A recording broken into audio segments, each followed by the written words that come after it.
Quelque part, c'est plus vraiment le même, c'est plus le même métier. Maintenant, la difficulté, c'est la vente, c'est le commerce.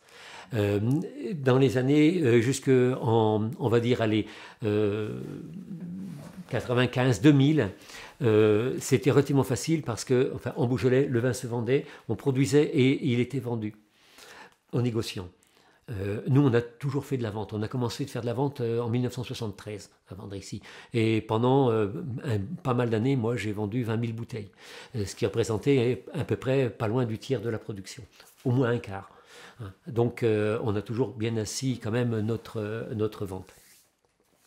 Maintenant, le grand-père, c'était le négociant qui passait, il achetait le vin, on était producteur et la vente se faisait au négoce, sans problème. Nous, on ne fait pas du tout le même métier parce que maintenant, il faut vendre. Et c'est très difficile. Les cours du vin sont à la baisse, le vignoble a diminué de surface et malgré tout ça, ça continue de baisser. Et maintenant, il ne s'agit plus d'être producteur, il s'agit d'être commercial. Alors que toute ma vie, nous, le truc, c'était de bien produire, de faire du bon vin. C'est toujours vrai, bien sûr, parce qu'un vin pas bon ne se vendra pas, mais le problème, c'est la vente. Vous faites un salon, vous vendez 60 bouteilles avec un salon qui vous a coûté 1 000 €. Et puis si on reste à la maison, il n'y a rien qui se passe, et quand on sort de chez soi, on mange de l'argent. Donc c'est difficile. C'est difficile. Il faut arriver à trouver. Donc il y a un moment. Alors au bout d'un moment, c'est-à-dire que il faut longtemps pour se créer une clientèle. Sauf qu'on est dans un monde moderne où on n'a plus le temps. C'est-à-dire que quand vous commencez quelque chose, 6 mois après, il faut que ça fonctionne. Et nous, c'est 6 ans qu'il nous faut. Et on a des productions qui sont décalées par rapport au monde moderne. C'est-à-dire qu'on plante de la vigne pour 30 ans. Et puis maintenant, trouver quelqu'un qui fait un projet à 30 ans, tiens, je vous paye des prunes, moi, même en plein hiver. Alors que nous c'est notre temps pour le travail. On plante de la vigne pour 25, 30 ans, 50 ans. Et on envisage les choses pour ça. Et pour vous démarrez un commerce, pour trouver une clientèle, il faut 3-5 ans. Et alors on demande à quelqu'un de travailler pendant 3 ou 5 ans, d'investir, de travailler beaucoup sans revenu, et en prenant des risques. Sur la route, en livrant, en prenant des risques à cause de la grêle, à cause du gel, avec du matériel, d'investir de l'argent sans être sûr de la rentabilité, quoi. Il faut trouver des saints fortunés, si j'ose dire, quoi. Donc c'est difficile. Et je veux dire que notre métier a complètement changé là depuis 15 ans. Complètement. Et autant avant on vendait une partie au négoce et puis on faisait du commerce de détail pour sécuriser et puis pour le contact avec les clientèles, c'était autant du plaisir que de vraiment une nécessité de rentabilité. Maintenant, pas le choix. Et là, les gens raccrochent, quoi. Sur la commune, il reste plus de vignes, sur la commune. On avait 275 hectares, il en reste 120 et il s'en arrache 10 cette année. Donc il reste 110. Et je pense que l'année prochaine, il va s'en arracher sûrement 10 ou 15.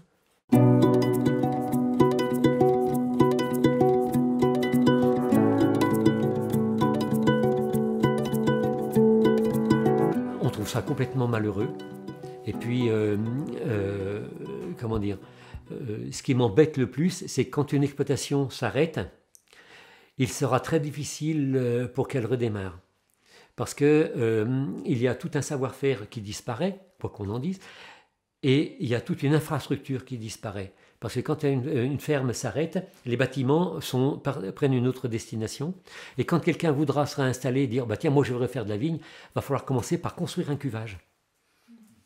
Mais s'il vous faut 250 000 € ou 300 000 € pour construire le cuvage, plus 200 000 € pour acheter le matériel, pour travailler, plus l'investissement de la vigne que vous allez là, plus votre logement, je ne vois pas comment on va pouvoir redémarrer des exploitations. Vous voyez ce que je veux dire? Si par exemple, ici, on arrête et que c'est quelqu'un qui habite ça, les terrains sont loués et transforme le gîte en logement.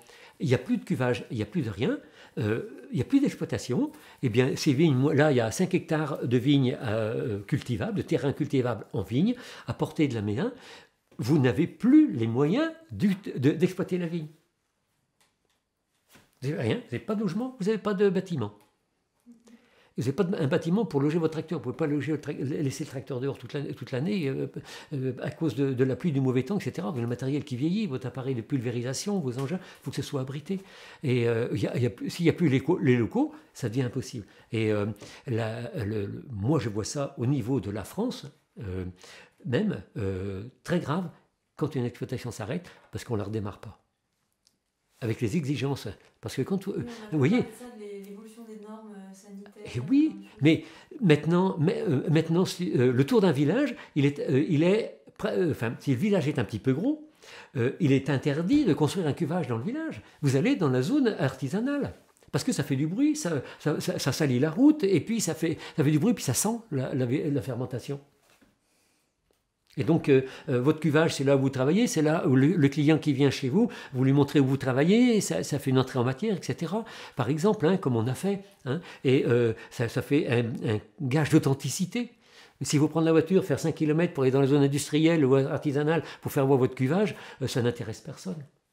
Et puis vous n'aurez pas l'impression de faire quelque chose de manuel. Là, vous êtes une petite industrie, vous perdez ce côté authentique, terroir, etc., qu'on va chercher un peu quand même, quoi qu'on en dise. Si vous venez à la maison, si vous êtes sur un salon, vous en foutez, bien sûr. Voilà. Donc, moi, je vois les choses d'un œil un peu sombre, mais c'est peut-être parce que je suis vieux et on perd son optimisme quand on vieillit. Hein. Mais voilà.